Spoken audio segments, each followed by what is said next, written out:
Hi, and welcome back. My name is Alna from alnakane.com, and for today, I'm going to show you how I use Grammarly. This is a Grammarly review, and see if you really need it as a freelance writer, so you can see that I've been using it.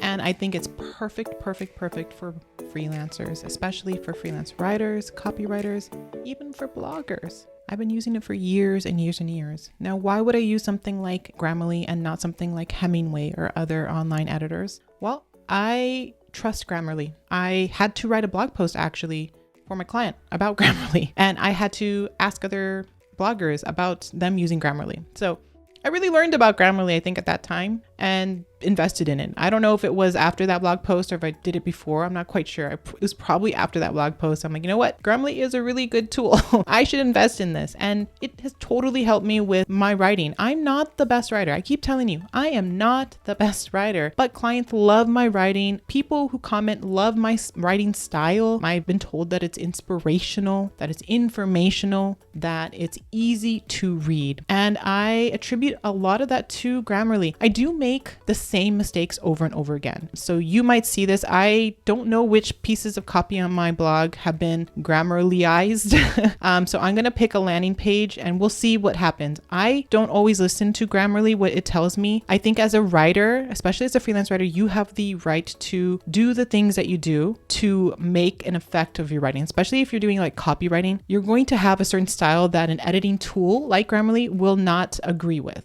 So you don't have to take everything that Grammarly gives you. You don't have to worry too about the score that it gives you. All right, so let me just show you what I'm talking about here. This is the piece of copy that I will use, but Grammarly I use a desktop version because I'm on my desktop. And as you can see, I have been using it over and over again.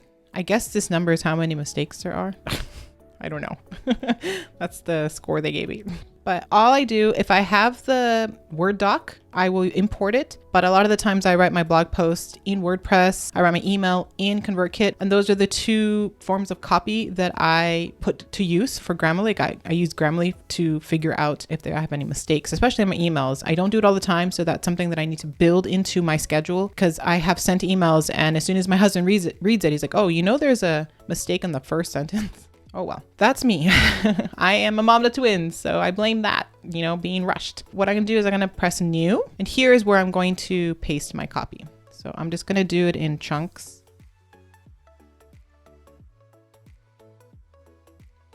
You're already seeing what is happening. It has assessed my writing. It gave me a 75 overall, which I don't even pay attention to this, but it's telling me off the bat that I have to improve my spelling, grammar, and punctuation, which is always something for me. I don't know if it's, I grew up in a multi-language household. My dad spoke Danish to me. My mom spoke Spanish to me. So I don't know if that had an influence or not.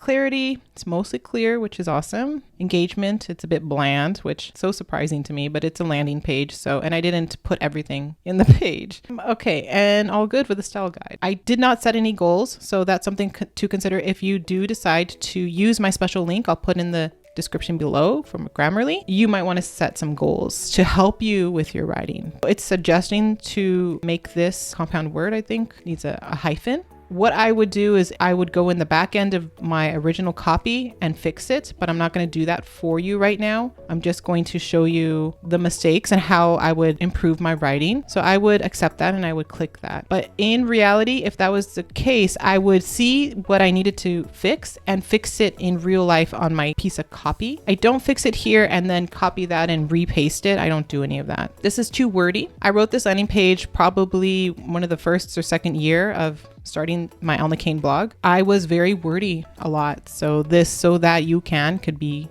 shortened. You definitely want to shorten your content, even though you might be hitting a word goal. Let's say your client piece needs to be, 1,200 words and you're at 900 and you put this through Grammarly and it's telling you to remove all this like fluff. You have to. It's fluff writing. This is just filler writing that you don't need to write. And so I would definitely change this. So it's say this free mini course will help you get paid to write online to earn an income as a writer. Much clearer to know with expectations. I bet you this is a comma that I don't need. So I have issues with commas. I think a lot of writers do. It can be a bit subjective of where you put your comma. It's saying that I don't need a comma. You don't always have to follow what Grammarly says with commas. Well, I don't, because it doesn't make sense to me. Let's see. Okay, so desperately try instead of desperately trying. I think also changing the way I form an action, it wants it to be more concrete. It's saying it's wordy, so I would change it. Again, a comma probably doesn't need it. Do you want to be a freelance writer? But sorry, I have to keep scrolling. It doesn't need a comma before but it needs a comma before or. And then this tells me that it's probably too wordy and it wants me to rephrase my sentence. It's unclear, hard to follow. So the original is whether you want to leave the job you despise or you want to find a way to make money from home. This free course can help make that happen. And it wants to change it to whether you want to leave the job you despise, not quite sure what that is, or find a way to make money from home, this free course. So this you want to, just to remove that. Let's see what it looks like. Yeah.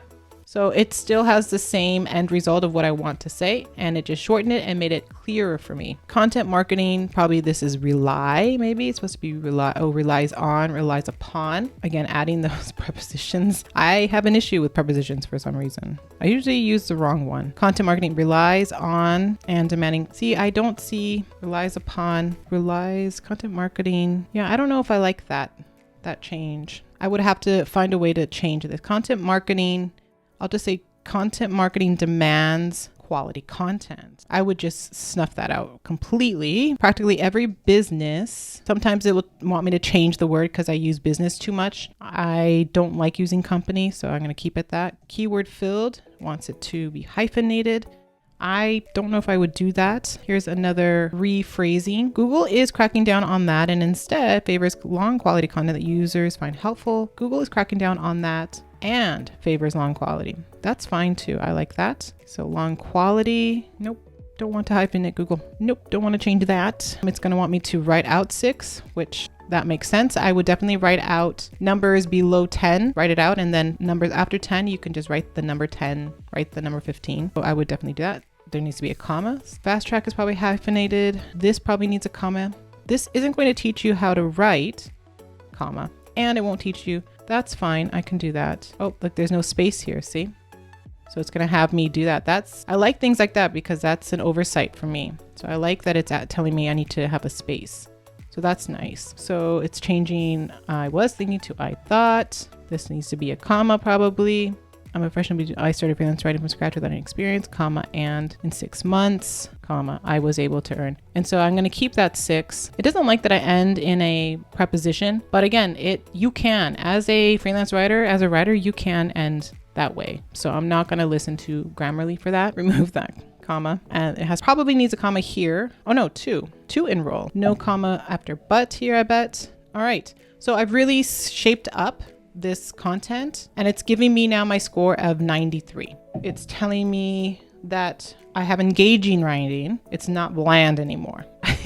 So it already has improved my landing page copy substantially. And so this is something that I'm gonna, if I have the time to go back and change, especially those space issues, I think, and a little bit of the wordiness, I think really would benefit my writing and to showcase on my landing page. Not many people actually go to the landing page. They go to my homepage and sign up there. They look at my blog post and sign up at the little form there. So this landing page doesn't get a lot of views. So that's why I chose this particular one. But you can see how easy Grammarly is, and you cannot follow Grammarly for all the things it suggests, especially for you. I know for me, I have issues with commas, prepositions, and a little bit of wordiness here and there. So those are my main culprits with grammar. And so I rely on Grammarly for that, especially with like the comma usage. I don't always follow it, but it does help me with my writing, especially if I want to write for businesses. I always run my client pieces through Grammarly because it's a business piece of content and they want error-free writing, definitely. So if you haven't tried Grammarly, use my link below.